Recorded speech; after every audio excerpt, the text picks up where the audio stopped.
Douglas Harding. Best quotes selected by Zero. Adi de Samraj, Bubba Free John. Best quotes selected by Zero. Wei Wu Wei, Terrence James Stannis Gray. Best quotes selected by Zero. Carl Renz. Best quotes selected by Zero. Intro. My intention with this collection of aphorisms is to inspire those who have not yet lost their minds or their heads through the headless way. This small volume is dedicated above all to those who have not yet read, heard, and practiced the teachings of Douglas Harding.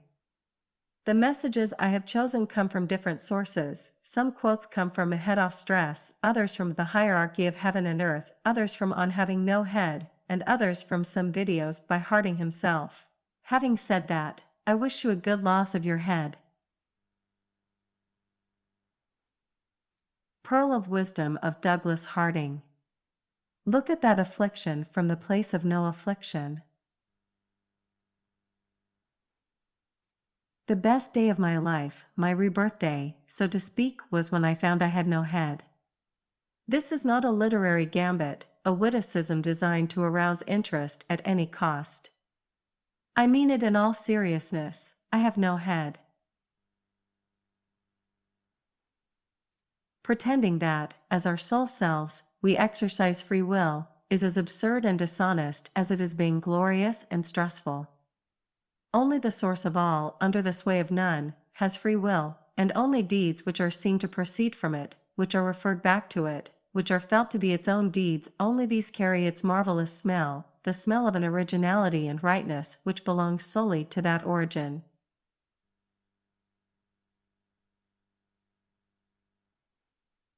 To live the choiceless life that we have been describing is not fatalism.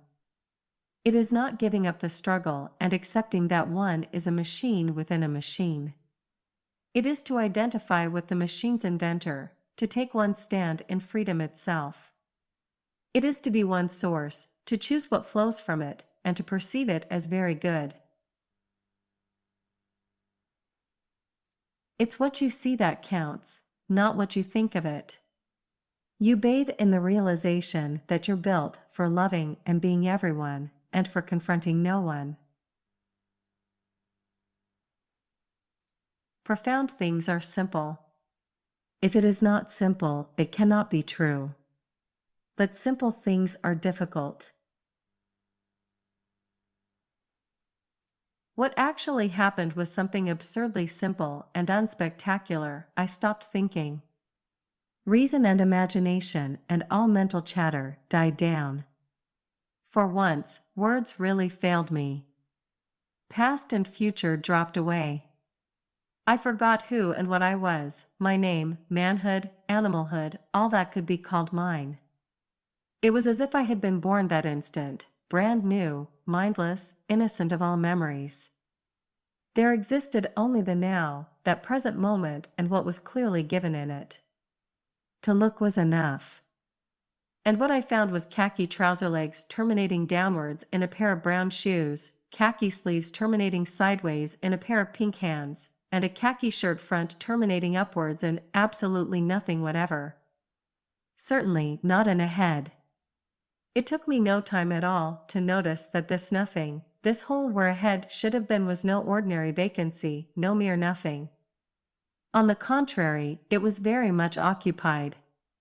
It was a vast emptiness, vastly filled, a nothing that found room for everything, room for grass, trees, shadowy distant hills, and far above them snowpeaks like a row of angular clouds riding the blue sky. I had lost a head and gained a world.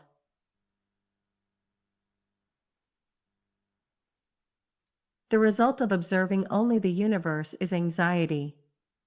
Only observing the observer of the universe will put a stop to a man's worrying and fussing and scheming. When his interest is diverted inwards, he naturally relaxes his hold, his stranglehold on the outer world. Having withdrawn his capital and paid it into his own central bank, where it appreciates to infinity, he has nothing to lose out there and no reason for interfering. He knows how to let things be and work out in their own time. He's in no hurry. Knowing the self, he can hardly fail to trust its products. Inwardly you are God, outwardly you are a person. Instead of thinking you are just a person, that appearance, you can awake to the power behind you, the safety within you, the source of inspiration and guidance at the heart of your human life. This enables you to be yourself even more so.